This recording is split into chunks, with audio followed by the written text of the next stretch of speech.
भारत एक ऐसा देश है जिसने 200 से अधिक वर्षों तक गुलामों की जंजीरों को सहा है। एक ऐसा देश जहां कभी अपने ही घर में आजादी नहीं थी, जहां हर सुबह उम्मीद और संघर्ष के साथ शुरू होती थी, जहां भूख थी, डर था और एक स्वतंत्र भारत का सपना था। आज हम जिस स्वतंत्रता दिवस को मना रहे हैं वह उन अनगिनत बलिदानों का परिणाम है। लाखों स्वतंत्रता सेनानियों ने अपने प्राणों की आहुति दी, तब जाकर हमें यह खुला आसमान मिला। लेकिन आजादी के साथ विभाजन का दर्द भी जुड़ा था। लाखों परिवार बिछड़ गए, घर उजड़ गए और इतिहास ने एक गहरा घाव देखा। फिर भी भारत नहीं रुका।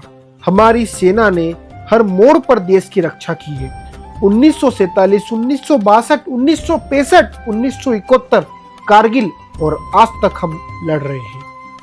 हर युद्ध में हमने अपने वीर जवानों को खोया, लेकिन हर बार भारत और मजबूत होकर उभरा।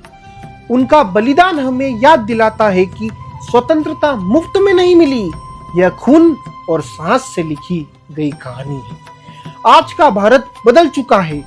एक समय था जब हम आर्थिक सहायता के लिए दुनिया की ओर हाथ फैलाते थे, और आज हम दुनिया की सबसे तेजी से बढ़ती अर्थव्यवस्थाओं में से एक है।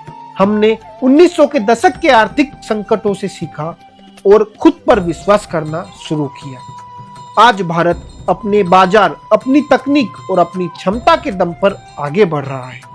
जहां कभी साधारण टेलीफोन भी सपना था, और आज हम चांद और मंगल तक मिशन भेज रहे हैं।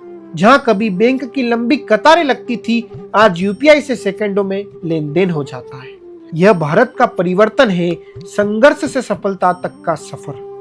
आज की यह स्वतंत्रता दिवस की परेड केवल सेना की नहीं है, यह हर भारतीय की परेड है। किसानों की जो देश का पेट भरते हैं, युवाओं की जो स्टार्टअप और नवाचार से भारत को नई पहचान दे रहे हैं, वैज्ञानिकों, इंजीनियरों, डॉक्टरों, चार्टर्ड अकाउंटेंट्स और हर उस नागरिक की है जो देश को आगे बढ़ा रहा है। हमने कठिन समय देखा है और हमने उससे सीखकर बेहतर भविष्य बनाया है। और हमने सबसे बड़ी सीख यह पाई है कि भारत कभी हार नहीं मानता। यह देश हमेशा आगे बढ़ता रहेगा और हर चुनौती को अवसर में बदलता रहेगा। कल का भारत और भी मजबूत होगा और हमारे बच्चे इस तिरंगे को ऊंचा लहराएंगे। आइए हम सब मिलकर गर्व से कहें, भारत एक था, एक है और एक रहेगा।